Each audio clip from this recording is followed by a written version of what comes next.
What is up, everyone? Of course, welcome to PiP Chat. We're of course going to be talking about Top Gun Maverick. I, of course, have all of my wingmen and wing ladies here today. I am, of course, your host for this evening, Mario Bandito Rivera. With me, go ahead. Fiona, what is your call sign? Well, okay, here's the deal. I wanted to go with Tango, but unfortunately I could not go with Tango. And Kyle, friend of the podcast, specifically suggested that I just go with Otter, mostly because, one, otters are my favorite animals, and two, not because he specifically said that I should be Otter because of this. Otters, even though they're really adorable, they will kill you. So it's great. So definitely we'll have to stick with that. So yeah, I will stick with Otter. Okay. Aaron, what is your call sign? Originally, it was Sandman given to me by Matt Batson, but then one morning I woke up and I was like, you know what? It's Impulse. My ADD, it's all over the place, so it's definitely Impulse. Got you. And flying high in the sky, Frank, what is your call sign? My call sign is Jetstream.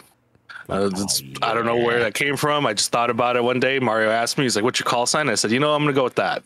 Came the first thing that came to my head. There you go. And of course, we're all flying today because we are talking about Top Gun Maverick, the long-awaited sequel. I think this is about, calculation math, like 25 years in the making, I think, at least. Plus, this film was shot a couple years ago and is finally being released here in the good old year of 2020. It, of course, stars your boy Tom Cruise back as Maverick himself. It also may feature some other returning cast members. We'll talk about that probably in a second. But it has new cast members such as Miles Teller, Glenn Powell, and a few others. Of course, we're here to talk about the movie. I figure we open up, each give us just a little bit of our thoughts. Then at the end of this episode, we'll definitely talk about spoilers. But Fee, I talked about this a little bit during our podcast, our main one. Sure did. And I was like, don't run to the theaters. That was the first thing I said when I talked about this movie. You sure did. And to my surprise, when you wanted to do this, I think it was Aaron's enthusiasm of him being able to see it several times. And Aaron, again, say to the audience, how many times have you seen this movie? I've now seen this movie 4 times, and I saw it 3 times in 3 days for the first 3 viewings. Hell yeah. That is incredible, which of course then spawned on Fee to like, you know what? We're going to do probably a PiP chat. And Fee, tell us your thoughts on Top Gun Maverick.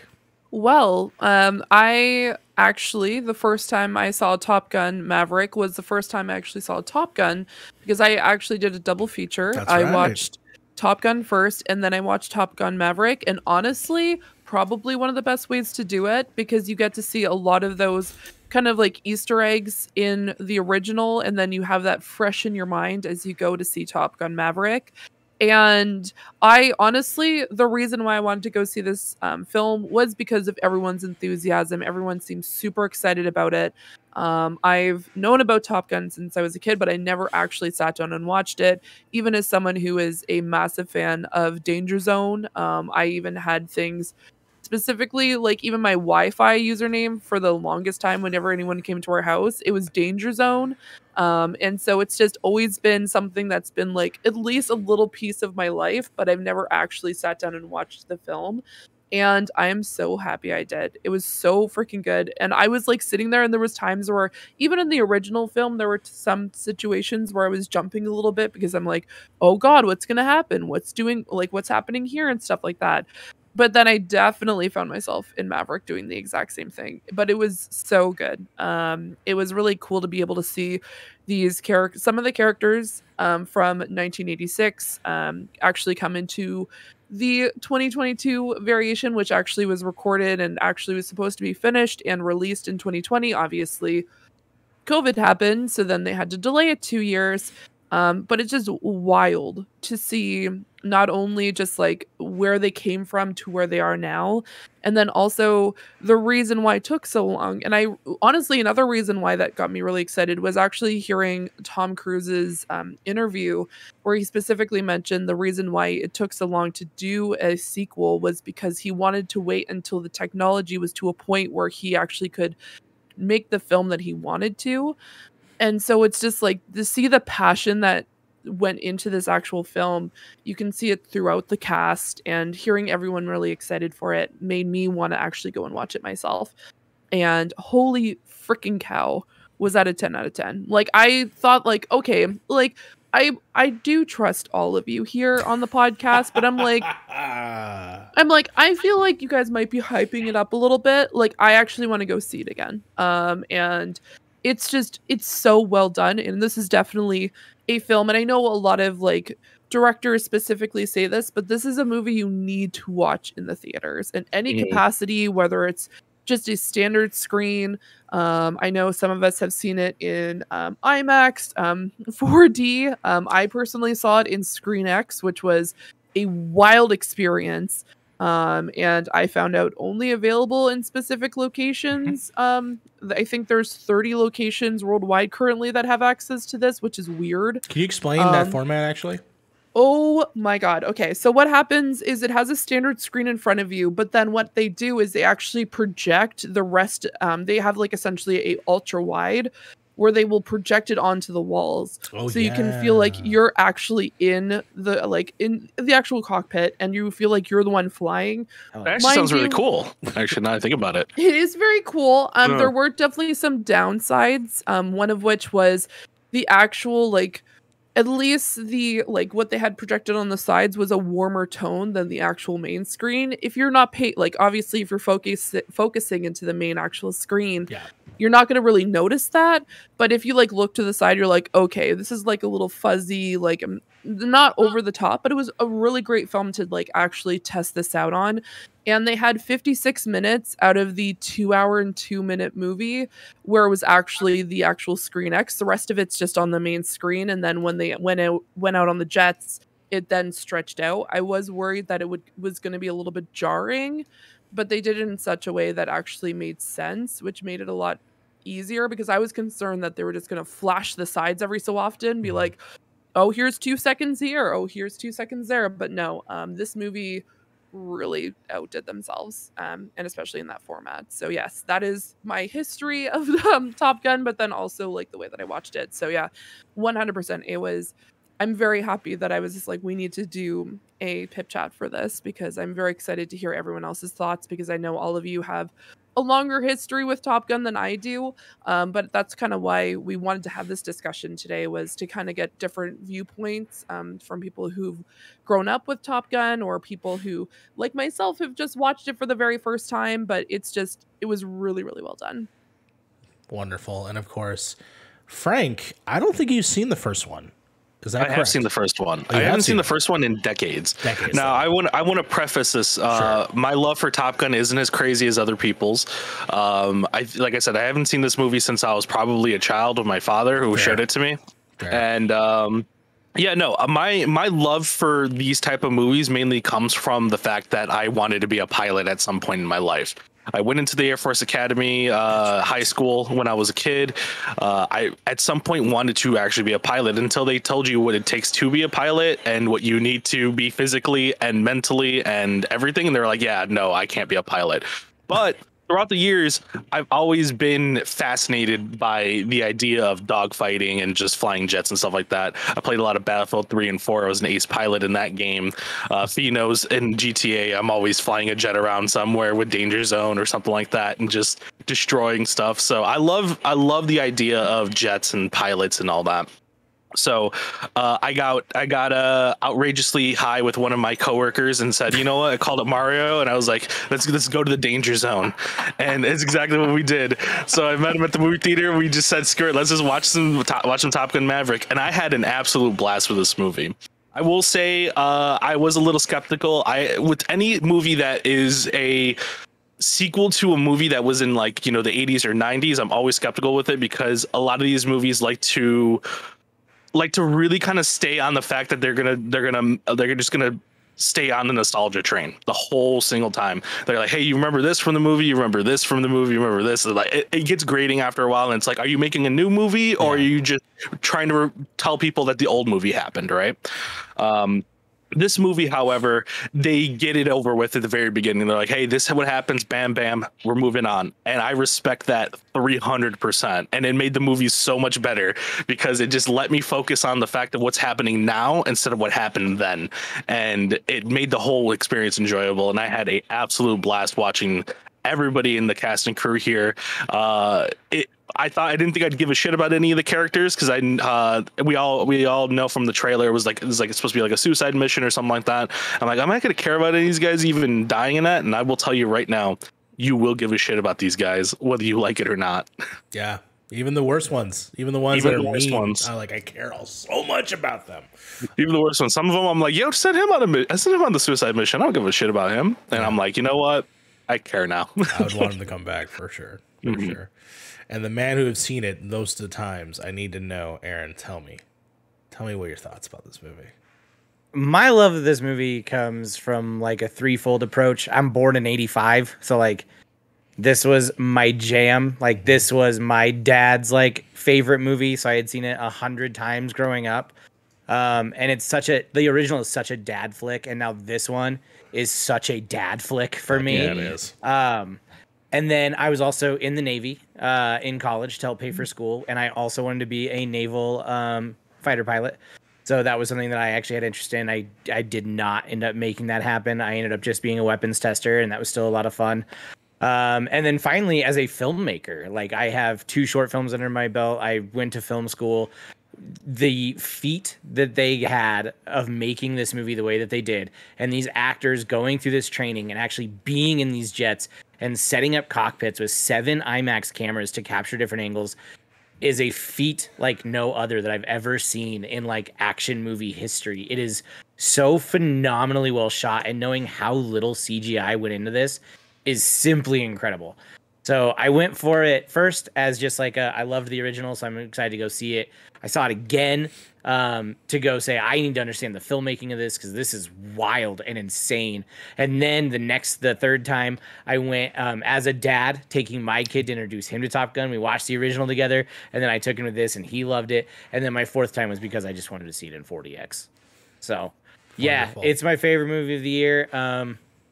I'll just get this out of the way now. The only reason it trumps Everything Everywhere All at Once, I think Everything Everywhere All at Once is a better film. I truly do. But nothing tops like just the sheer fucking enjoyment when you watch this movie. Every single frame just oozes fun and excitement. And I don't know. I don't know what's going to top it this year. It's so good. Yeah, no, I 100% have those sentiments. I have to ask you a question. Fee told us about her Screen X experience. You were saying about the 40X. Tell me what the experience was. What is the sort of situations in which during the film, vaguely if you can. Very curious of what it's like, because I'm going to try and figure out a way to actually get out and do it, because we have one here. I just have to schedule a time to see it. It's absolutely worth it. I will say you may need to hustle, because I think they're going to do Jurassic World in 4D. No. So what's Jurassic World? Friday, I think. Fuck. Yeah. But the chairs shake with the jets, and they don't just shake. Like they literally will move and tilt you back and tilt you forward with the jets. So it's all very synchronized. I know we'll get into spoilers. This isn't a huge spoiler, but the scene where Tom Cruise is on the boat with Penny. Yes. They threw mist into your face, so you feel like you're actually on the boat, like as the waves are crashing. When missiles are flying by, they do little puffs of air that go past your ear, so you can like feel like they're just like whizzing by. They have these little things that kind of, punch is a pretty aggressive word, but they like kind of hit you in the back. Yeah. And so like when Tom Cruise does the one shot from the trailer where he's flying off the boat, and then he kind of drops before he takes off, it like hits you like as he does that drop. Yeah, it was awesome. The only thing that didn't happen was Tim said that they pumped snow in during one scene. They did fake snow. Yes. Our theater didn't have that, but that's okay. It didn't ruin the experience for me. Everything else was super fun. It made for a wild ride. That's awesome. Yeah. Again, like I said earlier, I, of course, rang from the hill sometimes, like, you guys got to see it, please see it. I'm telling you, like, this is an experience unlike anything else. The only movie that I probably would say you would absolutely have to see in the theaters was, you have to see it in the true 3D Avatar when it first came out. You would have to see Mad Max Fury Road in the theater, and then you would have to see this. Like, these are the three movies, and I'm like, you have to go. If you don't go, you will miss out the main experience. Maybe a Christopher Nolan film, but there's some of those I'm like hit or miss on. Those are the three of the last decade and a half that I'd say you have to check out.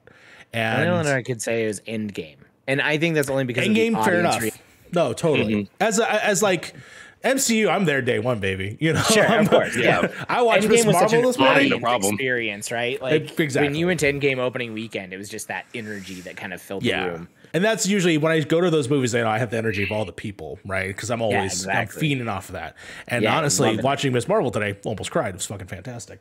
So good. But talking about Top Gun here, so my history with Top Gun goes from, I've seen the movie not that long ago for the first time, only because I am a huge fan of Val Kilmer. Actually, I adore him so much. He's one of the best actors in terms of being effortless in a lot of movies that he's in. And one of that is Real Genius. Real Genius is probably my favorite movie of his, one of my favorite movies of all time. He's just such a kinetic person, just absolutely affable. He's in another movie called Top Secret. He's also in Willow, which is now coming back as well. Mad Mardigan. Mad Mardigan. I hope he shows up, but we don't know what's happening with that movie. But ultimately, he's not my favorite Batman. I'll say that. But I enjoy that movie quite a bit, and Val Kilmer's a part of it, and I'm fine with that. This movie, coming into it with that history of seeing the first one, and then I rewatched it recently. I saw this movie twice. I saw it once with Frank. I saw it once by myself. Watched Top Gun again to get sort of the little hidden inferences. Seeing this in the theater, like I said, it was just an experience. The characters are so much fun, just like the first one, which is great. Everyone has some awesome chemistry with each other. I think that even the love story, there's just something about Jennifer Connelly. Either it's because they're both interesting icons of the 80s, and we've never really seen these two people together in any instances. So like, she's an icon from obviously Labyrinth and all these things. He's, Cocktail and Risky Business. And for them to both be on screen and just be magnetic, fucking awesome people. There's a scene where she just leaves the door open, and I like felt it. I was like, oh, this is awesome. I fully 100% adore this film. There are a few things that I wish that were also in it, and some characters that are still around that exist in the world that I would love to see them. For instance, Michael Ironside doesn't make an appearance because I found out because he's in the last one. That would have been good. That would have been cool to have Jester. But other than that, I had a blast. I think this is a movie that you need to run. No, you don't walk, run to the theater. 100% fly to the theater. Do whatever you have to do to see this before it leaves theaters, because this is an experience like no other. Now that we got all primary stuff out, we're probably going to go ahead, transition straight into the danger zone. This is when we're going to start talking about some spoilers. I'm going to give you guys a chance. This is your warning. We are now entering the Kenny Loggins danger zone. All right, fantastic. Let's talk about that football scene. Oh man.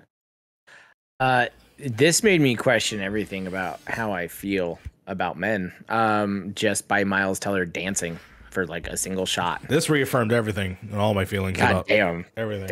I don't blame you at all. I was like, he looks great. And Tom Cruise is 60. Let's just get that out there. Yeah. And that man still takes his shirt off and looks phenomenal. And still hanging with the boys, which was so cool. Fee, me and you, we constantly tweet these things back from each other. What are your thoughts of the slight homage to the original, which of course is it was volleyball in the original. This was a fake made up game. Do you think it lived up to the hype of that sequence? You're muted. You know, in cases like this, I realize that I really need to pay attention to that. It was a very good scene. I think it was a really great homage to the original with the volleyball scene. I don't think that they when I heard that they were doing this film, I've never seen Top Gun up until last Sunday, but I knew about the volleyball scene. Let's be real. I knew about that volleyball scene. And I'm like, you know what? Like, I don't think they're going to be, by all means, I feel like they did such a phenomenal job. And for God's sakes, that One Republic song will not leave my head. And I'm always like in my head, I'm just picturing him just doing the dance. And I think it was like a really nice moment. And I feel like it was good. I feel like it was needed in that point because it was very serious before and after, and having that kind of like moment. And I felt like that was a great thing in the first movie when I was watching it over the weekend, which was like, it feels like it was needed because it needed that little bit of like, it's not so much comedic, but it's in a way that it kind of like breaks up the kind of seriousness and the tones of the film, where it kind of had to remind you that these are just people. In the first movie, it was a bunch of guys. I'm saying people specifically because there were women in this film, which was great to see a woman actual pilot. So it was really cool to be able to see that. And it's like, it kind of puts into perspective that these aren't just like, oh, larger than life pilots. These are like people who like actually, like, obviously these are actors, but it kind of takes into the like idea that even though that, and I've listened to a few podcasts that actually had some Top Gun instructors in it, where they talk about the fact that this isn't a documentary, it's a movie, but it recognizes a lot of things that they do specifically as a team at Top Gun. And so it's really cool to see that they had that kind of like humility in that particular regard. So yes, it was very, not gonna lie, the guys were really attractive, like Glenn Powell, Miles Teller, fucking Hangman, like chef's kiss. I love that man since fucking Scream Queens. What a freaking delight. Yeah, that's so he was from Scream Queens. He was. The whole time after we got to this movie, me and Mario were just like, where the fuck did I seen that like small mouth smug motherfucker at? And it was like, oh yeah, Scream Queens. Oh, yeah, he was so good in Scream Queens. Oh, he was. Yeah.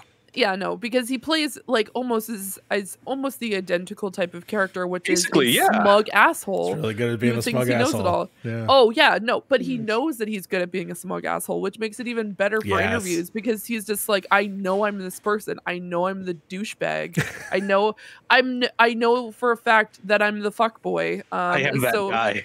Yeah, so he knows that, and it's just he really plays into it, which is really good. So yeah, that scene was phenomenal. I want to know what everyone else thought though. Frank, I know that this is definitely probably the part that could have been a sticking point for the nostalgia aspect, right? Having sort of a moment where the tension is broken. In the first movie, everyone, by the way, just to recap the first movie, they're just doing sort of like a college test. It's sort of just like, we're just doing a competition. We're going to see who's the best of the best out of this group. And it's not the most serious thing. It's not until the very end of the movie where suddenly there's a dogfight. But then they have this fun, like, it's the antagonistic characters battling your protagonistic characters. And it's never like on the level like, oh, we hate each other, really. With this, though, it was very much the same thing. They have these characters might not make the end of this movie. Like, they straight up tell you that early on. And it's interesting how they had the scene. Frank, what are your thoughts on the scene overall as a tension breaker? It's a scene that needed to happen leading up to it. It's very clever that it is a nostalgia part where it's just like, hey, we're gonna do something we did in the original. It's not exactly the same, because I think the original was volleyball, this is football. Yes. It's not exactly the same, but it needed to happen because it was at a time in the film where everybody kind of hated each other still, and everybody was not working together. And it was the perfect way to get them to kind of shed that armor they have of oh, I am the best and I'm only for me, and to shed that and be for everybody else as well, and to kind of learn to love the people around you.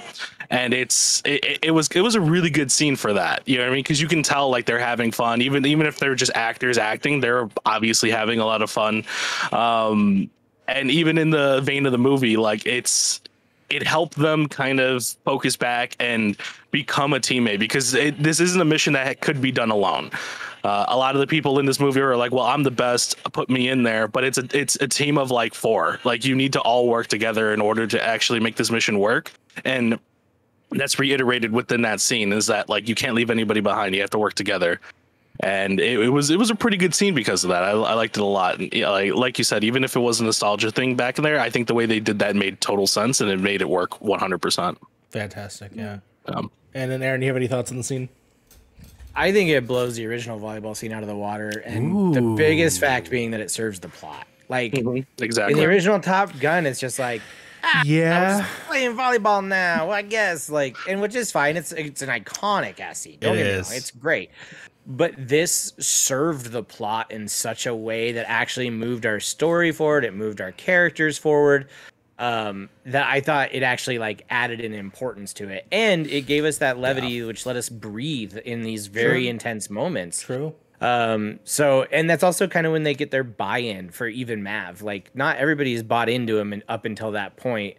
So I think because of how well it serves the movie, that's why I say I think it's even better than the original volleyball scene. That is fair. I think the one thing that the volleyball scene has everything is it doesn't have Kenny Loggins hanging with the boys. I think that is the only thing. They should have done it. I love the new song. I love the new song. Don't get me wrong. I actually really do like it. But at the end of the day, hanging with the boys. It wasn't even in the movie.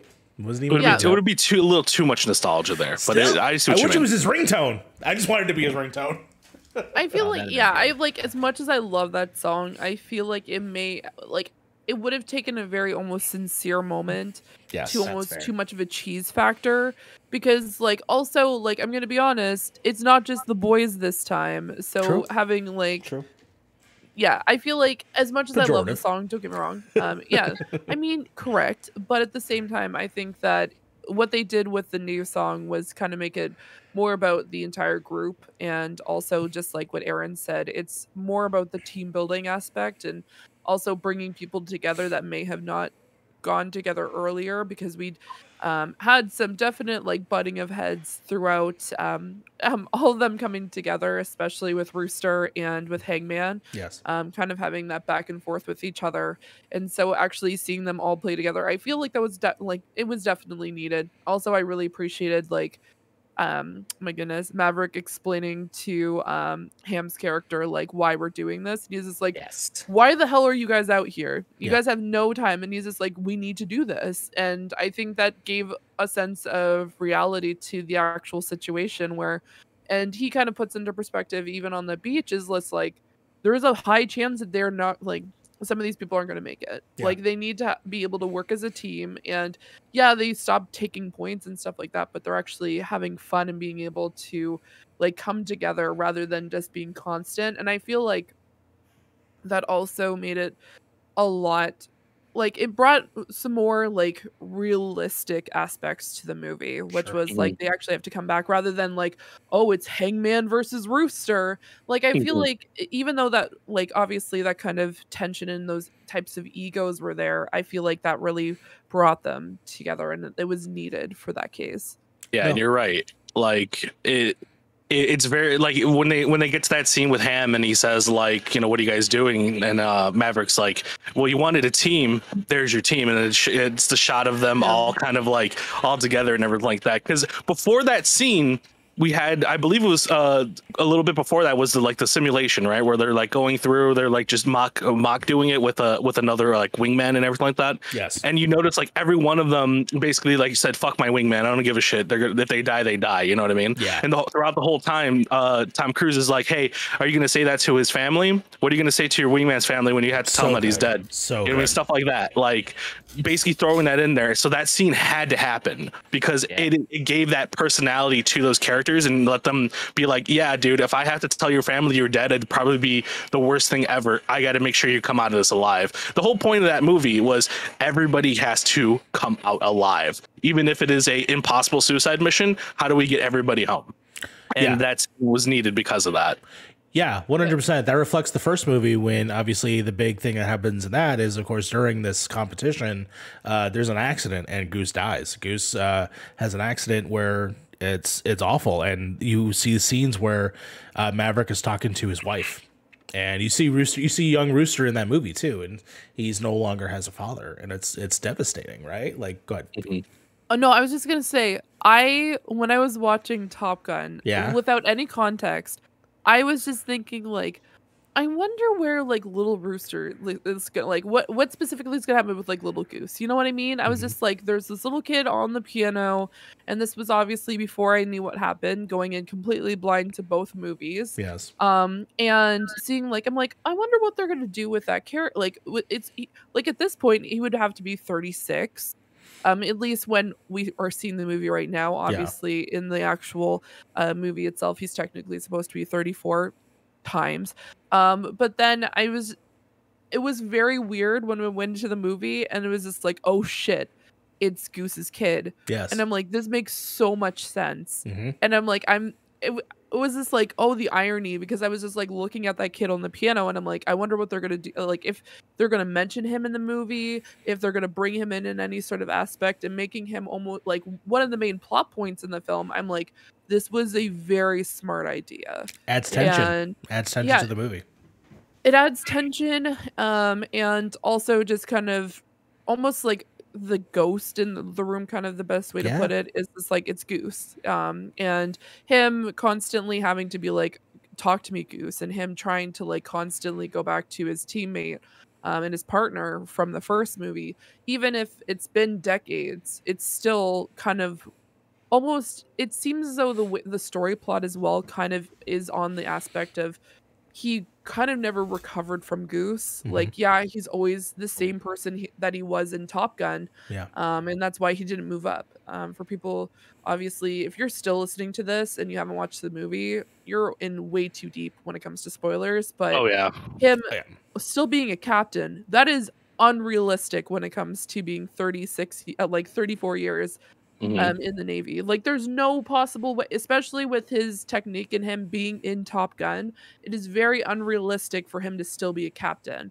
But thinking of the trauma that he experienced and then him trying to kind of push the boundaries in a way, it made sense. And so him having to face his burdens or face his demons in this case, which was Rooster, and especially taking on the burden of him being like, you know what, I'm gonna hold him off from being able to join for 4 years, which was a whole other thing as well, which was intense for sure. Pretty intense. Yeah, it's the whole theme of the movie, right? It's letting go. You know, letting go of the past and letting go of the past and embracing the future and learning to let that future make the same mistakes that some of the past people have.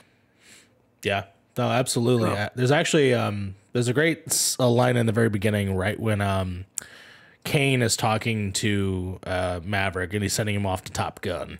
When he talked about like they're getting these new planes, they're going to be no one's going to need like an actual pilot. It's all going to be automated. It's going to be robots that are replacing. He's like, well, not today, right? And I love that also applies to Tom Cruise and himself. I'm like, this could all be CGI, but I'm making this shit practical and we're going old school with it. So until Tom Cruise leaves this mortal coil, we're going to get some good ass movies for the future. So we'll see. I did want to talk about, of course, the new cast versus the old cast. We'll go with the new cast first. I do want to hold off talking about a specific person for just a little bit, but let's talk about the new cast. So the new cast, of course, is, yes, we've already said Rooster, aka Goose's son, who is a recurring character, is now grown up, is now also part of Top Gun. These are all people that have all graduated. We also have his sort of antagonist character, Hangman, and then we have, I believe, their wingman, which is basically Coyote, Fanboy, Bob, Phoenix, and then so many other characters. Out of the new class, I wish everyone got a spotlight. Out of the main four there, the ones that actually are on the mission, what are your thoughts on those characters, and what do you think about them as a part of the story? Aaron, I'm going to go to you. Who was your favorite out of the new class? Rooster, which I don't know if Rooster would have been my favorite until the third act. Miles Teller like just lights up every scene once him and Tom Cruise actually have to fly together. Yes, like that's glorious, and he does really good at his kind of brooding reservedness. Yes, and like him sweating fucking bullets when he gets picked for the mission, and like needing Tom Cruise's assurance. And there was just so many moments with Rooster that I ended up falling in love with that character. Followed very closely by Bagman. He was too good. I loved him. He was a great kind of Iceman personality, but also he kind of represented more of like the Maverick from the original film, like because he was dangerous and he kind of did his own thing. He's opposite direction in Maverick, where he is like not with like hanging out with like a wingman. He thinks he eats his own. He literally eats his own shit. You know, like he is the top person. And I love that. Yeah, his name is Hangman, but people call him Bagman because you're probably gonna die if you're gonna end up riding with him. Right. Yeah. But yeah. And like how Tom Cruise says, oh, leaving your wingman. There's a move I haven't seen in a while. Yeah. And he's like referencing himself that he pulled that shit when he was younger. And he's like, all right, time to teach the kids a thing or two. But yeah, I gotta go with Rooster as my absolute favorite. There's one line that's very quick, but when he's in the F-14 and they start like coming after him, the fifth generation guys come after him. Yes. Rooster says, time to do some of that pilot shit, Mav. And Goose says that to him in the original. And I loved that like quick little repeat dialogue and like just those moment to moments with those two as kind of that spiritual father son. Yes. My favorite moment actually being when he closes his eyes and he says, talk to me, Dad. Mostly because it's actually Tom Cruise's words that come back to him. He says, talk to me, Dad. And immediately you hear Tom Cruise go, don't think, do. And he steps on it. And like that solidification that he really has actually always seen Mav as that father. And just like any kid who grows up with that kind of contentious relationship with their father, right? That kind of final moment of acceptance I thought was just so beautifully done. So yeah, I can't vote for anybody but Miles Teller. He's just too good. And God, his entrance in the Hawaiian shirt and the Bronco and the mustache, you're just like, holy fucking shit, it's Goose. Like, goodness gracious, great balls of fucking fire. Yeah. Yeah. Mm-hmm. Perfect intro to that character. You're right, Aaron, too, because they definitely set that up too earlier in the movie where he's talking to Penny, right? Yeah, where he's just like, I tried to be a father to him and I failed every single time. Yeah. And that scene paid it off, where it was just like, hey, talk to me, Dad. And then he immediately talks. And it's like, oh, damn. It wasn't even something I caught on my first viewing. I just thought the talk to me, Dad was good. And then it was the second time I was like, oh my God, like that's Tom Cruise talking to him right away. And it's just, he was so great. So great. Frank, Mario, you mentioned it, but when he just like, holy shit, what the fuck was yeah, he gets the F-bomb in the movie. What the fuck did he do? And here's your first fun fact. I have a few of these for you guys. When Tom Cruise dives down in the F-14 to go take out the first fighter pilot, and Miles Teller like floats up into the top of the cockpit, and he's like, "Oh my God!" He wasn't strapped down tight enough. Yeah, that was an absolute accident, and they just decided to keep the shot because it worked so well. Yeah, it's fucking terrifying when you see it in the movie. So terrifying. Yeah. Oh man, Frank, out of the new class, who was one of your favorites? If it was Rooster, by all means, tell us. Well, Rooster is kind of always going to be the favorite, just because, like we said, Aaron, at least leading up to that like third act where like, you know, him and Tom Cruise are working together and stuff like that. Honestly, that was probably, in my opinion, the best parts of the movie, of just like that kind of like, hey, we're behind enemy lines, we need to get back home. That was some crazy shit. That had me on my seat. That was probably that made that movie keynote to me. That was great. But if I were to be contrarian and give a different answer, I'd probably say Bob. Hey, Bob's great. I love Bob. Bob's fucking great. I love how just like everybody underestimates him. He's just like chilling, eating some peanuts. You know what I mean? Everybody's just like, Bob's got to stand for something. He's like, no, it's my goddamn name. That's what it is. That's a Bob, because it's me. I love him. Every time he's on the screen, I'm like, yeah, this character's fucking cool. Like characters like that make me wish that this hopefully gets a sequel down the road, because I'd like to see more of them. Yes. Than just like Miles Teller. And I love the fact that he actually does his job. He actually gets the laser, does everything perfectly. Fucking love Bob. I love here's a couple facts. During the football scene, he is the only one wearing a shirt. In the same way that Goose is the only one wearing a shirt in the volleyball scene. There was a female wearing the shirt too, the Asian female who's also a pilot. That's fair. I just meant for the men. He was the only man that was wearing a shirt. That was a funny correction. Like as if Phoenix was gonna just be out there like boobs out playing football. Well, so there's two females who are pilots in this movie, which is weird because the other one gets like zero screen time other than the introduction. Zero right? lines, yes. Phoenix is wearing like a sports bra, and the other one's wearing like a full-on shirt. Got it. Oh, okay. So Hey, I thought that's pretty funny. The second thing is he is actually the son of Bill Pullman, who was the president in Independence Day, and he looks just like his father, which is really fucking cool. Fee, your favorite out of the new to school? I honestly, I'll have to say Rooster. His entire storyline just made so much sense.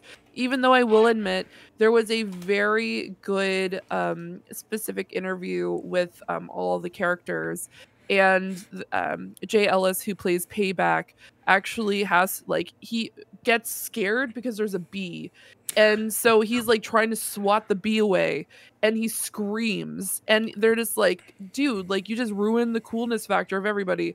And the guy who plays Fanboys is like, no, he's allergic. You guys, you can't do it. Like that's why he freaked out.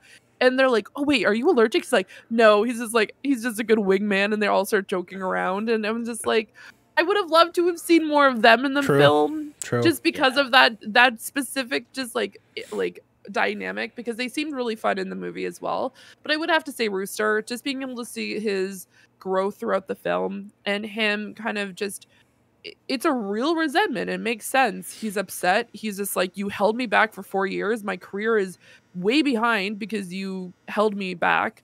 And then seeing him throughout the film, then realizing like, you know what, as much as I resent this guy, I also like really appreciate and idolize him for who he is, and really appreciate the fact that obviously when he was obviously we didn't get to see him grow up as this particular character, but probably I could only imagine him hearing stories from his mom about them going out, like Goose and Maverick going out and flying together, and because she even says in the original film he loved flying with you, Maverick. And it's just like, that was one of his favorite things to do.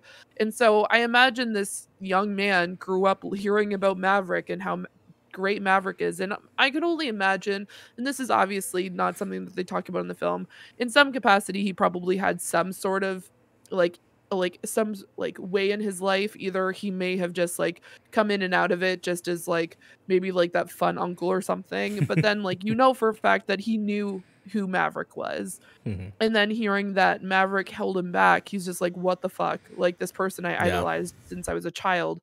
And then we get to see that kind of growth of him realizing, like, you know what, like maybe it was for the best in this case. And then seeing his kind of his respect of him as well, being especially when Maverick steals a fucking M18 and goes flying, and is just like, you know what, you guys said that we can't do this track in 2 minutes and 30 seconds. Let me show you how to do this in 2 minutes and 30 seconds, and go fuck yourselves. So he steals this fucking this fighter jet, and goes and does the entire course in under 2 minutes and 15 seconds. Yes. And you really see like his respect of him grow. And then obviously when they have to go out and do the mission itself, it really showed like one of my favorite parts in the film, because honestly I thought they were going to go and hug each other when they finally get to see each other, and Tom Cruise's character pushes him and he's like, what the fuck, why are you here, you should not be here. I just saved you. No, why are you mad at me? You told me not to think. That is so good. Yeah, you told me not to think. Also, the Tom Cruise run, as he just like bolts in and then pushes him. I'm just like, this is so well done. Like, it sometimes when you see a character go from like point A to point B in a movie, you're just like, okay, this was obvious. But like, you got to see real emotion through it, and you got to see him trying to fight with not only these very difficult tasks that were put in place for him, but then also like his feelings about what happened to his dad, how he like had some sort of resentment for Maverick, and then also being able to respect him at the end of the day as well. And their chemistry I know I already went off about the third act, but their chemistry just pops off in the third act. So good. And he slams his head up against the window. Why are the wings coming out, Mav? Like, every piece of dialogue between the two of them works so well. Please don't tell me we lost an engine, okay? I won't tell you that. So good. It's one of those things that I thought was going to be a problem in the movie, where like, oh man, Miles Teller's just going to have daddy issues the whole time, and like I'm not as good as my dad, stuff like that. And it turns out like he does have some kind of a little bit of daddy issues. Like he knows he's at least better than Goose, right? So he doesn't have to prove himself against Goose, but he has to prove himself to his surrogate father, which is Maverick. And I think that worked a lot better than him just constantly being like, I'm not my father, and just being like, I'm obviously not good enough for you, so let me prove that I am good enough for you. That made the character a lot better in my eyes than just like, him constantly going back to Goose. Yeah. Not a problem. Which song are you listening to on the soundtrack right now? I have hold on, I can actually pull it up here. Let me see if my screen picks it up. You can't. Okay, well, I have here Top Gun theme anthem 1 hour. 1 hour loop. So it's been looping this whole time. The power, I can hear the power of it is now coming through your microphone. Yeah. That is awesome. Of course, my favorite character. It's Hangman. Hangman is fucking awesome. Hangman's pretty good. Hangman just comes in smiling, calls him the old timer, feels bad at the briefing when he finds out that he threw out the old timer out the bar. The commanding officer. Yeah, exactly. Immediately is just an absolute shitbag. Gets his comeuppance, but takes it in stride and is not a dick about it and decides, you know what? I'm going to be a homie. And not only am I going to be a homie, I'm going to be the fucking Deus Ex Machina fucking homie at the end of the movie. Is like, I'm still just as fucking good, even though he wasn't chosen for a mission. So yeah, 100%. It's got to be Hangman. He's just too goddamn good. I am good, Rooster. Yeah, I am good. I am. I watched that man, his workout routine. I gotta steal it. I gotta steal it.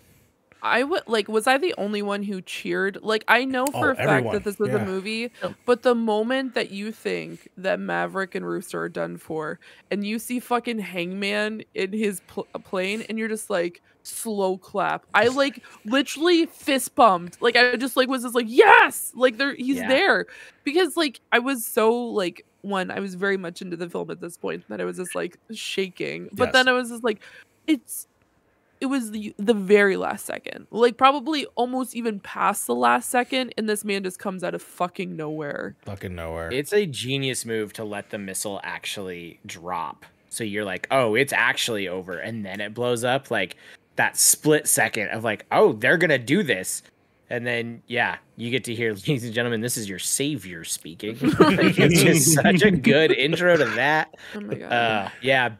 Hangman was so good. Yes. I also just want to say I really appreciate Tom Cruise for what he did with this film, because Glenn Powell almost didn't do this film. He looked at the actual character of Hangman and was just like, this is a dumb character. Like, I'm not interested. Like, he knew of, like, he had watched Top Gun before because his dad, he grew up with it. This was his dad's favorite film. He's just like, I don't want to do this film. Like, it's just like not really cool. And then the person who sat down with him and said, I want you to do this film, was Tom Cruise, and was just like, we're going to sit here and we're going to make this character be what you want it to be. We are going to sit down and we're going to find a way for you to want to be in this film. Why is Tom Cruise the coolest fucking person and the scariest person on the planet? He's all at the same time. It's all at the same time. Like, he probably sacrificed goats and does whatever for Scientology. Yeah. But man, he's cool shit. Also, continue, Aaron. Oh, no, that's okay. I was just going to say the director pitched Miles Teller to Tom Cruise with a Photoshop mustache on him to prove that he would be perfect as Goose. I mean, that's one way to do it, right? And that's actually what convinced Tom Cruise to meet with him. Can you get us a Photoshop picture of Miles Teller with a Photoshop mustache on and see if we can get the same result? So good. So we've talked about the new cast. Let's talk about some of the returning characters. Now, there's not a lot. We can't bring back Goose. Goose is featured in mostly photos. Meg Ryan is also featured in photos. We learned the fate of her character as well. She has sadly passed away. The character we do see, though, as an ambulance passes by your house. I know. Yeah, exactly. It might show up in your camera. We'll find out. Maybe. Damn, the outside is like, is the house on fire? Am I in the danger zone? What's happening? You're good. We don't hear it. Anyways, this of course brings back Val Kilmer as Iceman. He is in this movie. He's in this movie for a very little amount of time, but I find that his inclusion is perfect. I want to hear what your thoughts are. I'm gonna go ahead, Fee. What were your thoughts of revisiting Iceman? Were you aware of Val Kilmer's condition? I was. Mm-hmm. I was very interested to see how they were going to bring him into the film. For people who are unaware, he was diagnosed with throat cancer and had a tracheotomy, and unfortunately is no longer able to speak. So what they did for this film is they actually brought AI to provide him with his monologue, which was a phenomenal way to do it. And I think they did it really tastefully. It wasn't silly. It was not over the top. It was just very to the point. And I started tearing up and crying because it was just like he had, like, for anyone without any context, Val Kilmer retired from acting. He said, I'm not doing acting anymore. Comes back for this film to play a character who has met the same fate as himself in real life, to the point where the inevitable, unfortunate situation that happened with Iceman in the film. And I thought it was really well done. And also it really shows how well Tom Cruise can just act with someone who's just not talking. It was just like, it was a really like resonating specific scene. And it was really nice to be able to see him back on the screen, and also just the fact that Tom went out, like, he wanted him to be in the film, obviously, and being able to see him as a character again, it was really heartwarming. And I will admit, I definitely teared up the moment I saw him, and then the moment that you heard him talking, it killed me.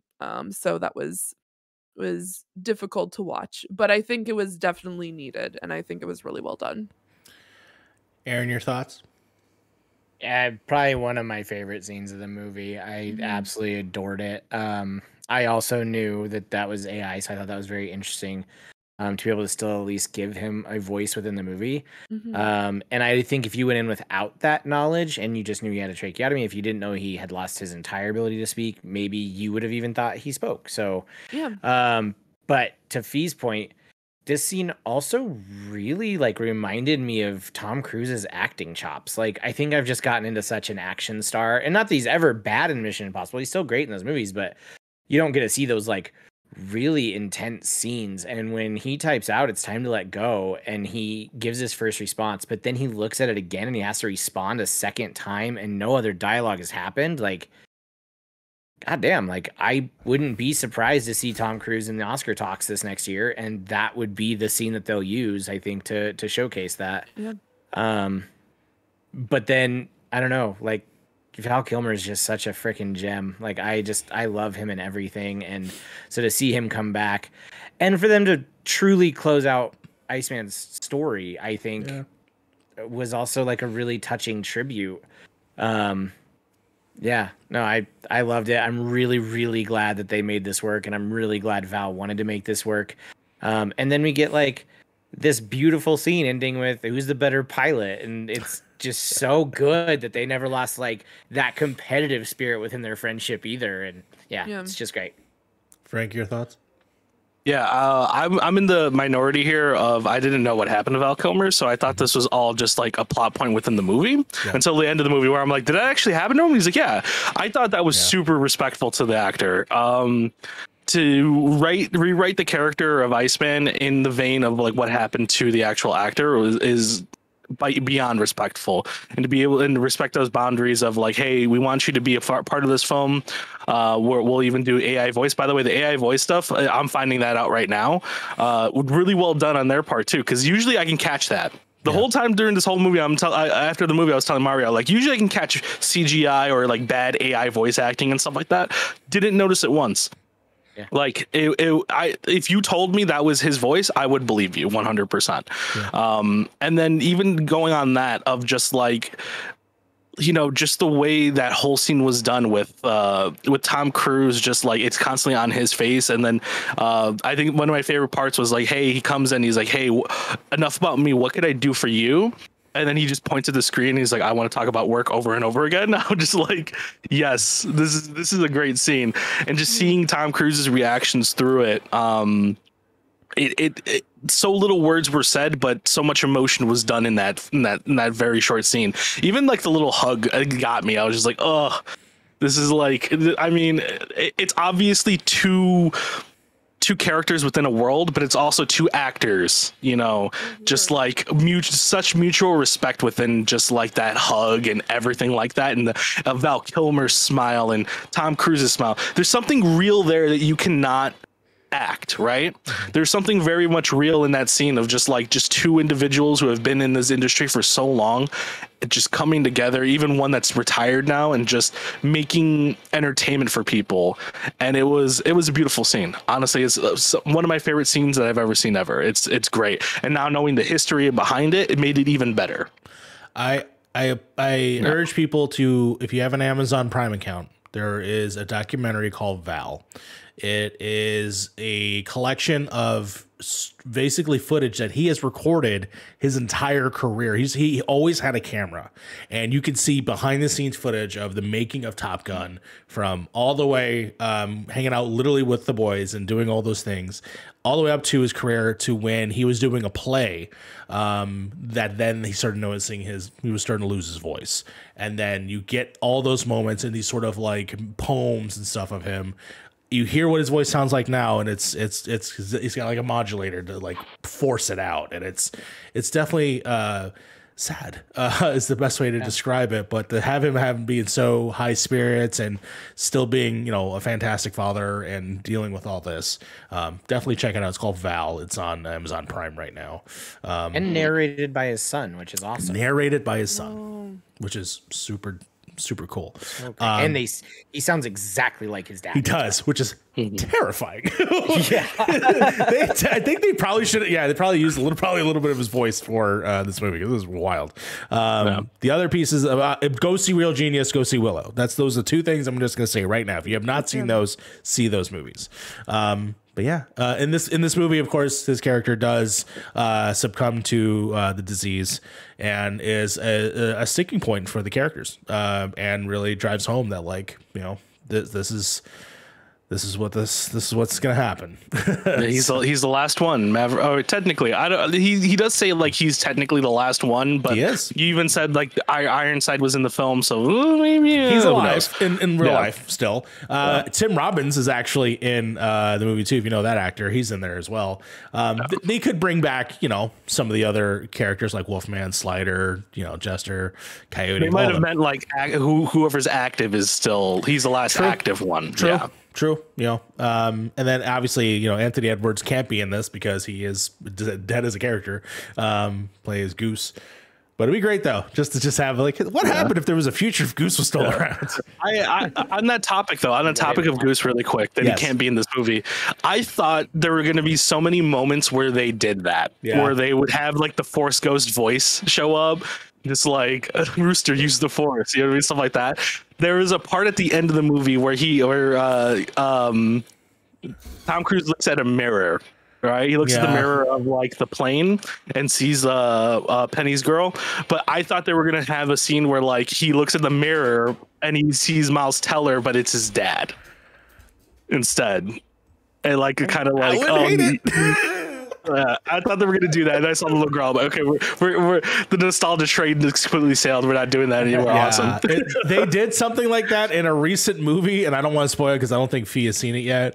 But I'm glad they didn't. I'll say that. Yeah. I'll say that. I think that would have detracted. I think.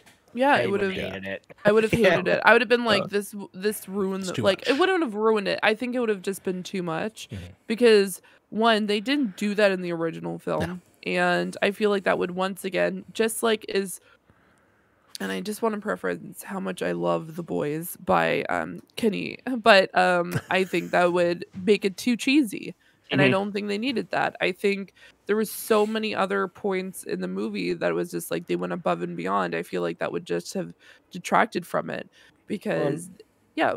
Miles Teller's looks so much like Goose. Like he does. He has and that Meg spiritual reminder in front of him all the time, right? Yeah. Like I don't think he did the extra push of there's the actual Goose reflection. Like that would have been too much. I thought they were gonna do it. I was like, oh, this is the thing that puts it over the edge. Well, here's the thing. I think it was a really nice moment when Maverick was outside of the bar and he was having those flashbacks of him. That was and perfect Goose in my opinion. Playing on the piano and then seeing Miles Teller's character doing the same thing. I think that was the perfect way to do it because he sees so much. And I think that also kind of continued throughout the film where they're like, even though, yes, Goose and Rooster are different people, the connection is already set in stone because of that particular scene.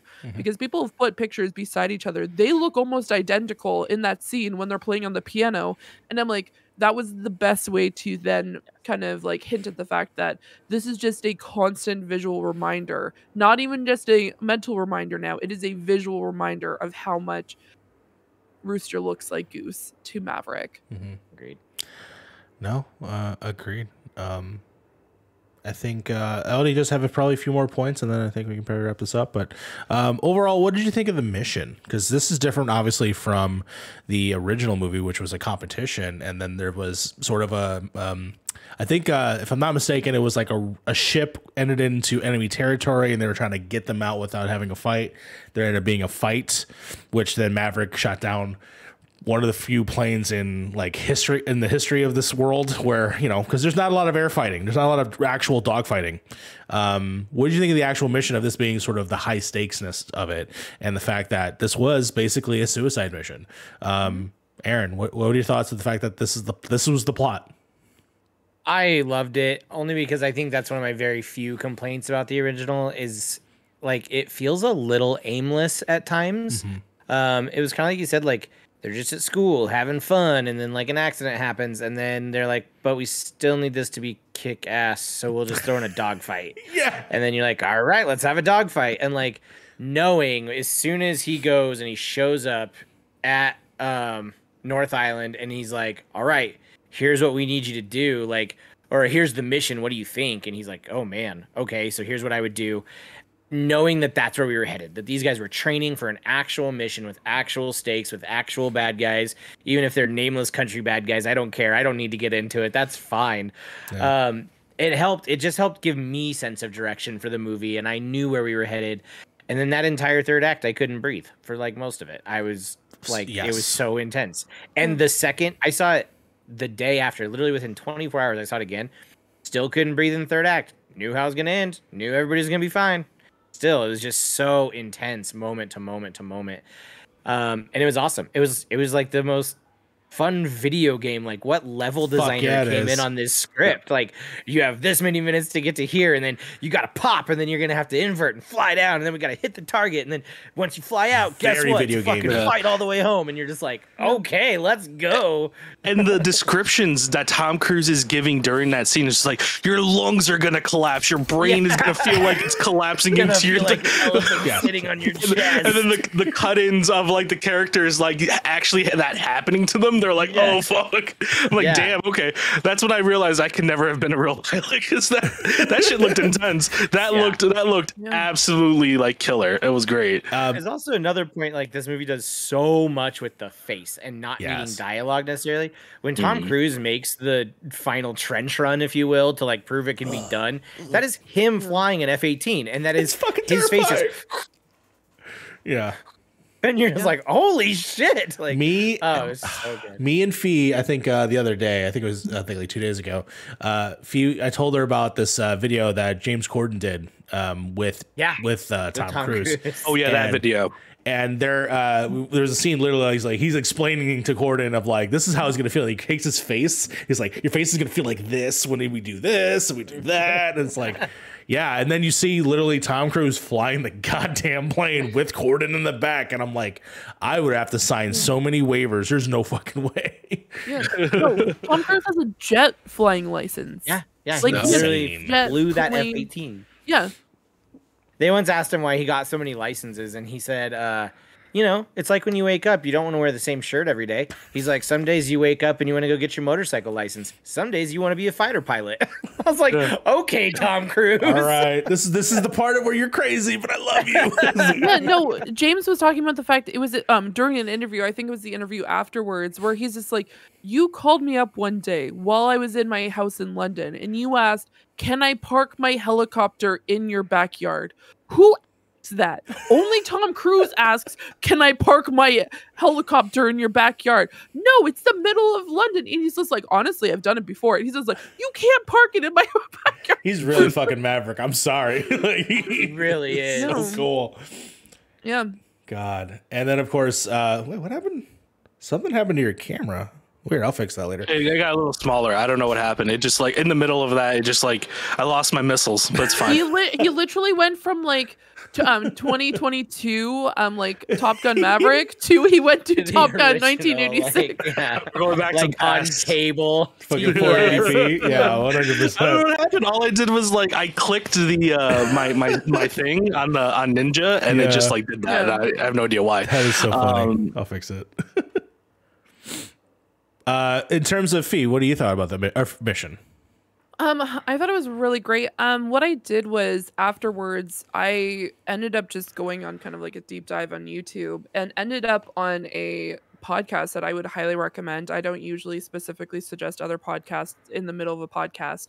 But it's called Top Gun Instructors React to Top Gun Maverick. And what happened was an actual former Top Gun instructor rented out an entire movie theater because he has a specific podcast, and he invited other previous and like current Top Gun instructors to all watch the movie. And then afterwards they sat down and have a conversation. And what was really cool was like, this sounds a little bit silly. I kind of fangirled a little bit. And here's the reason why. Is because when I was watching the original film, I watched the credits and you get to see that there was actual Top Gun instructors and flyers. And one of them stood out. And because he had a really cool nickname, which was Jambo. And I'm like, oh, this is really funny. Jambo. Like, I'm like, who names themselves Jambo? That's pretty good. But wait. He was in this fucking podcast video. He's like, so he was actually talking about his experience working on the Top Gun movie, the original from 1986. That's because cool. he was an instructor up into it was 1982 to 1985. He was an instructor for Top Gun. Got it. And so he was brought on to work on the film. And I'm like, oh my God, I know who this person is because I saw his name in the credits for the first film. That's funny. And so they all rated it between 9 and 10, this movie, because they're like, this is so much more realistic than the original film.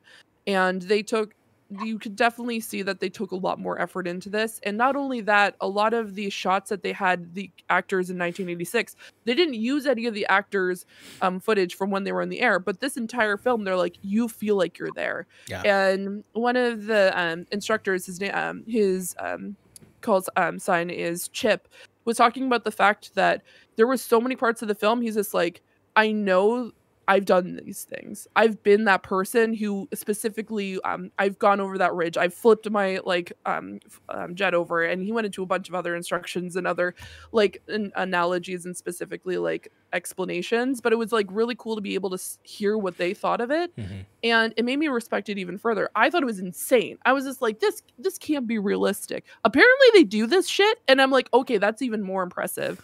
Mind you, to the extent of what they did, probably not. But they had a lot of the actual movements, the different terrain, and the discussions about even things such as like land missiles. That is a very real conversation in Top Gun, is when you're flying, is a lot of the biggest dangers are from the land. And so seeing Rooster's reaction when he was going through that pass and he's seeing the SAMs, he's just like, we've all been there. Like, I was that person. I was that person freaking out looking at these. And one of the guys was even talking about the fact that they did the maneuver where they went up too fast and they grayed out like they did in the movie. Yeah. And he's just like, honestly, I've done that. And I woke up and I got like, because someone said over the radio, you're good to come back. And he's just like, I don't know what I did. He's just like, I don't remember. Apparently I was successful. I went back. I don't know what happened. And so it's just like, it's wild to think, because in the movies, usually you hear like, okay, this is over the top. This never happens. No one's ever doing stuff like this. But they were talking about the fact this is very real. What the acts and stunts and the G-force and everything else, the way that it was affecting everybody, this is very real. Yeah. So it was very cool to be able to see stuff like that and hear it. And it made, I loved the fight. Like, I love that entire the third sequence, but hearing actual Top Gun instructors made it very, very real for me. It was so authentic. In fact, when at the very beginning of the movie, when he takes out Dark Star to go hit Mach 10. We didn't even talk about Dark Star. Oh my god! I know. When he flies over that shed and the roof blows off, that was the only take they got because he blew the roof off that thing. Which, by the way, Ed Harris is a fucking badass to just stand there. He's like what, 70, right? Like he's and he fucking just stood there, like didn't even move, not a flinch. Yeah. So just to speak to the realness of everything that happened in this movie, and like how many things were just one shots because they were like, that was awesome and we destroyed the set, so good job. Like, I guess we'll use it. So it's and so when good. they brought the jet and they had it spike upwards, and you got to see the actual air like rippling into like this almost like spiral effect. They're like, one shot. We were like, we didn't expect that to happen. We kept it. So it's so cool that they, and I was gonna mention the roof as well. It's insane that they had a lot of those types of shots, and I appreciate, once again, and I know I keep on saying this, I appreciate the realness of the specific film, because there's a lot of takes that they could have removed, like what you were talking about, the Miller scene when he was just like, whoops, like when he like went up into the carriage. That wasn't supposed to happen, but it was so good that they had to keep it. It looked cool. It looked terrifying. Yeah. The one thing I want to say is that me and Frank had a conversation after the movie, and we're like, I actually don't know what was fake. I assume the Dark Star stuff, like some of it, because it was just too visually like, there's no way they got that on camera. But like, other than that, I'm like, I couldn't really honestly tell you. I'm like, I guess maybe the flares and the missiles, maybe the explosions, the missiles. Like the flares might have been real because you can load up a jet with flares and do that. But the missiles themselves, obviously, you can't blow up your actual actors. I pre-ordered the steelbook of this, and I cannot wait to dig into the special features. Like, oh my goodness. I want them to give me like the full breadth, like 2004 style of special features. Like, give me every documentary you can on this thing, because I want to understand all Give me of it. the DVD of Phantom Menace documentary where you just like step by step. It took 25 years to give make. me that Peter Jackson Lord of the Rings documentary. Like, I need to know. Yeah, for sure. Yeah, and that made the movie so much better. Not having to see, like, having scenes where the CGI is so bad that it obviously takes you out of the film.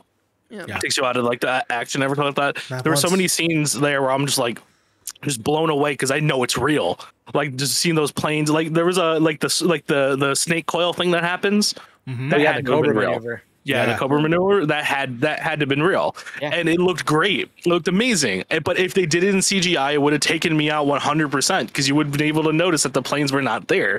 The fact that they did it with real planes is nuts. Everything. The fact that they did anything with these real planes were nuts in this movie. Let's be real here. The funny thing is, there's a moment. I think it's is it the Cobra maneuver where Maverick is upside down, looking down on you, right? Right before they do the Cobra. Right before. Yeah. Right before that. So that movement in the first movie, there's a big scene where Goose takes a picture and they're flipping off the Russian Meg. And obviously, when they probably shot that was probably on a soundstage, like blue screen bullshit. Yep. That looked real the second time they did it. So it was real. That's what I'm saying. That's what I'm saying. Real. Like, it looks incredible. It looks amazing. Everything about this movie looked amazing. And the only thing I could think of was Tom Cruise's smug ass from the '86 version going, "Well, you see, I was inverted." Because she asks how he matched their speed. Oh my god. So well done. Good. Movie. I'm gonna go see it again this weekend. Y'all got me too hyped. So let's go see it. We gotta go see it in 4DX. Oh, we gotta see it in 4DX. Our first 4DX screening was Suicide Squad, and I don't think that was the movie to go see anything in 4DX in. No, I don't think so. For sure. I think that's it. You had something to say? No, yeah, go Fee. No, I was just gonna specifically say I may go see it at the drive-in. That's right. Yeah, just because especially with like the 80s nostalgia of like going to the drive-in to go see movies. I think it'd be really cool to be able to see that. It's in our drive-in too. We're one of the last I think we're one of 2 drive-ins in all of Colorado here. So yeah, I might We have just to go do that open too. up. We just had a new one open up, which is That's wild. awesome. But no, I'm really, yeah, this was a very, very good movie for sure. Very good. 100%. I do have one more thing to say. Yeah. Yeah. And I just had one grievance with one of the watchers of this movie as I was walking out. Some fucking idiot was like, "Oh, there's not enough danger zone in this movie. This movie sucked." I'm like, "Bro, the danger zone was spread throughout this movie. What are you talking about? Yeah, it's in the beginning, it's in the score. and they have like a very like kind of orchestral version of it, slowly playing through almost every big scene of the movie. And I'm like, how did you not notice that? Yeah. Like it's there. Here's my one viewer experience. I got to ratio somebody in real life, and that was really fun. In the 4DX showing, towards the end, somebody yelled, "Let's go, Brandon!" And nobody did anything. Nobody cheered. Everybody was really quiet, and I just gave it like a 2-second beat, and I go, "No, that's Tom Cruise," and the theater erupted, and I was like, "Ratioed, bitch." IRL ratio. That guy got up and left. Fuck yeah. And not I didn't even know why he said it. Like, when he did it, there wasn't any scene that would have precluded that. It was so dumb. I was just like, I'm gonna own this fucker. Thank you. Good. And thank you for America. You have done it. Thank you so much. That's right. Yes. Just serving my Thank you for country, your service. everybody. It's been an honor. It's been an honor. Been an honor. Oh man, yeah. When Hondo, we even talk about. There's so much stuff to talk about. This Hondo's like, he's like, "It's been an honor, sir," and I'm like, "Fuck." I'm so Oh God, Hondo, man, what a great character. So good too. It's like, Yeah. you thought that real selfie was a good idea, huh? I don't like that face, man. It's the only one I got. It's the only one I got. On that note, I think we should start wrapping this up. Fee, I'm going to go ahead and give you your final thoughts on Maverick. Tell the audience, what do they need to do this weekend? They need to go see this movie. And I know we've said this at length, and I know you're probably sick of hearing directors at this point telling you to go to the movie theaters, but honestly, this is such a movie that you need to experience in the theaters. Just because of the amount of effort that this entire team put into the movie. This was essentially an inception film of Tom Cruise teaching his literal the entire cast how to do these maneuvers, and specifically talked about how to fly planes, and got them to a point where they were in the movie where Tom Cruise was playing a character named Maverick, teaching a bunch of people how to do a mission. So it's really touching how much Tom Cruise has put in. And I know people have essentially dogged on him, and we've made memes about him, and honestly to the point where Tom Cruise finds it hilarious. There are interviews where interviewers have showed him memes and he just dies laughing and falls out of his chair because he thinks it's hilarious.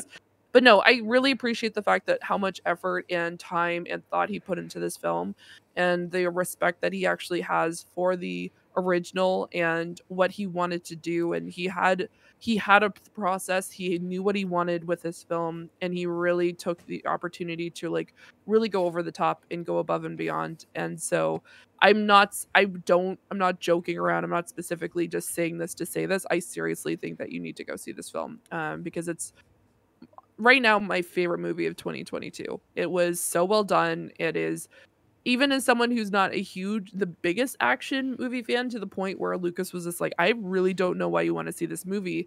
And I'm just like, people have really hyped this up. And also seeing not only the movie, but seeing the actors go through interviews and see how much Tom has talked about how much he loved the original and how much he has a respect for the men and women who worked on the film, and his respect for the people who fly these planes on a regular basis.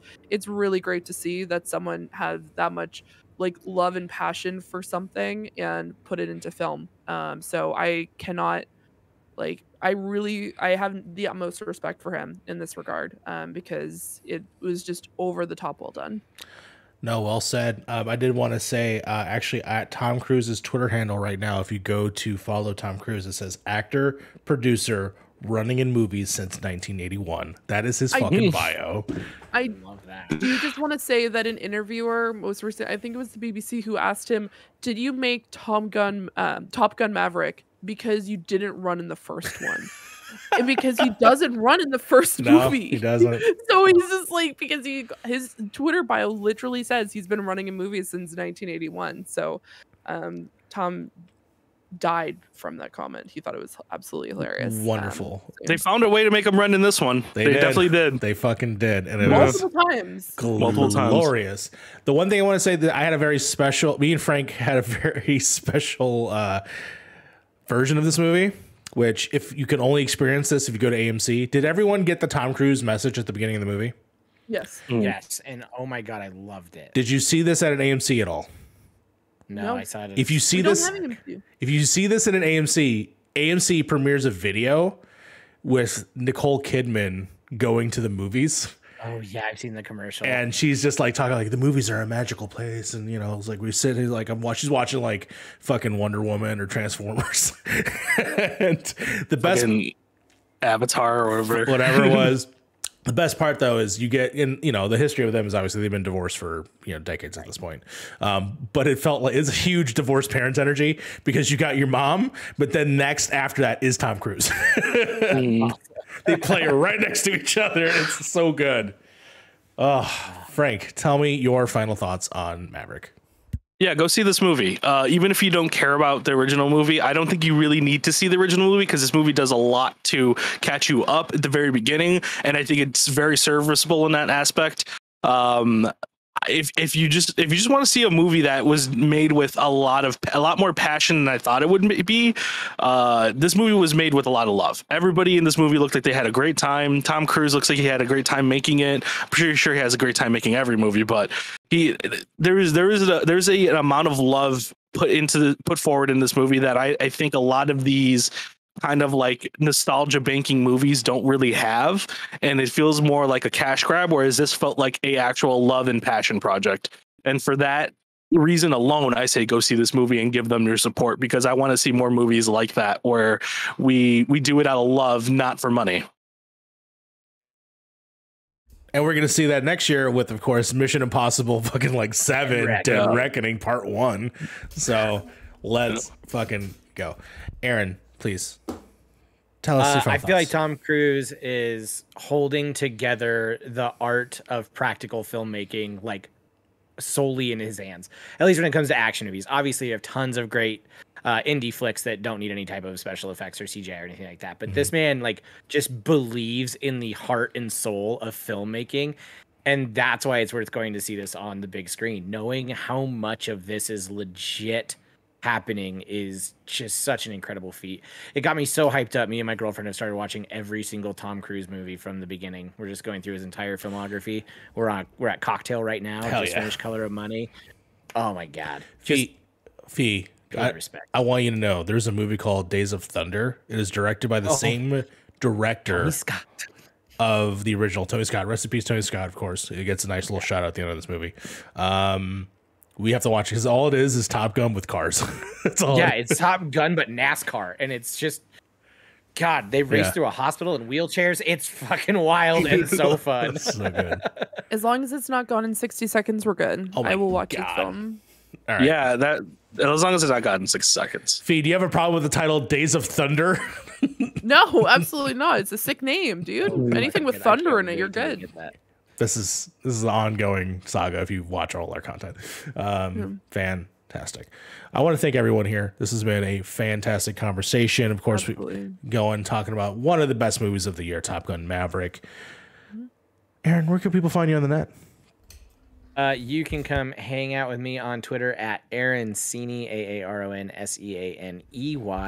And then my show, Give Me 20, just launched our Twitter. It's a 20-minute short-form comedy podcast. It's Give Me 20 Pod. You can come hang out with there. And then last but not least, me and Fee have a show together called Speaking of Stadia, where we talk all things Stadia and sometimes board games and sometimes alcohol and all sorts of other bullshit. So yeah, come hang out there. That Twitter is Speak of Stadia. If you want to see when we'll eventually go live again. It's been like 3 weeks of us scheduling, having like just nightmares. I cannot wait to get your shirt, the Give Me 20 Pod shirt in here, so I could finally rep that. Yeah. I got it in blue. I think it looks really good in blue, actually. Awesome. The navy blue you guys had on there. Yeah, I can't wait. Can't wait till the that comes sale in. on those ended today, so you should have your shirt in the next 3 to 4 days, probably.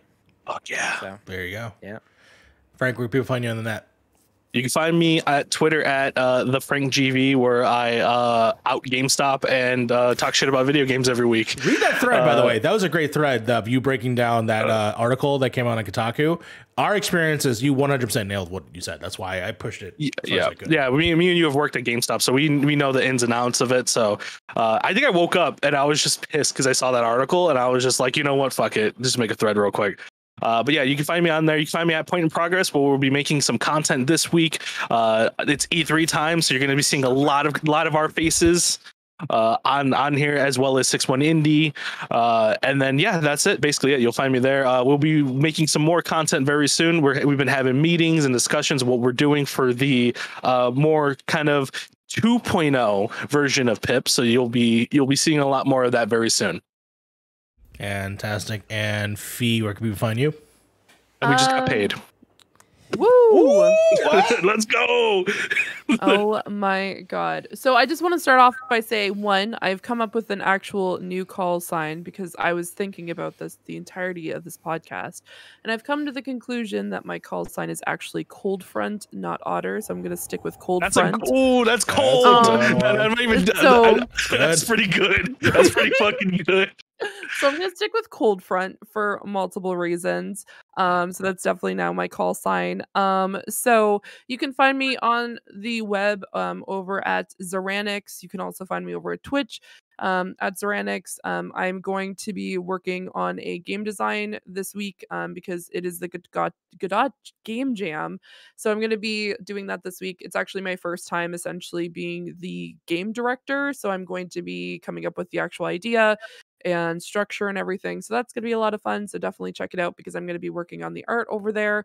And also in the future playing some video games by either myself, which is usually more detective games, or you can check out me playing multiplayer games with all of these fantastic people. And as Frank said, you can definitely check us out over at hashtag hot gaming summer with 6-1 Indie, where we're doing essentially collab all summer long. You can check us out also at 61indie.com/summer, where all of the videos that we are creating over the next week and over the summer are going to be posted there. There is also a playlist that you can check out at youtube.com/pointinprogress. And we also had Point in Progress name shout out on Beyond today. Woo! So definitely make sure. Shout out to Kyle, Mr. K-Step. But yeah, no, that's where you can find me on the internet. Also, wait, you can find me over at a podcast all about Stadia called Speaking of Stadia with Aaron, where we talk about Stadia and, like you said, board games, alcohol, or like the alcohol of the week essentially. We always have like a beer of the week. Exactly. Mario, that's not usually what we do, but by all means work, I guess. And we just talk about Stadia and I just ate that. I don't have any liquor on my desk. Oh my god. Yes. Thank you. No, I'm just kidding. Where can people find you, Mario? You can find me drinking liquor here at Point in Progress over at the Hot Game Summer. You're going to probably find me on Xbox Live right after this podcast so I can play Flight Simulator because they have Top Gun Maverick DLC. I forgot to mention that. I saw that. It's the actual course too. I'm doing it. So I'm excited to play that today.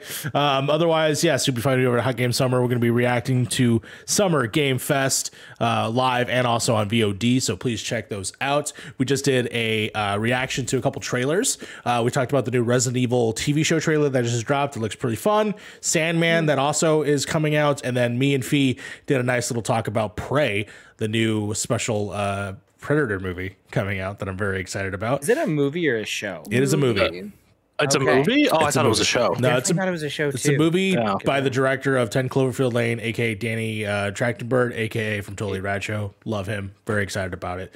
My goal for this year is to freaking interview him because he's been dodging me for years and I want to talk to this man. But otherwise, yes, find me over at Night Mute City on Twitter for all updates. And like that, we're gonna go ahead and coast off into the danger zone and we're gonna take our breath away. Oh, we didn't really talk about the songs, but you know what? There was no taking our breath away. It's not worth it. I guess the Lady Gaga song was fine, right?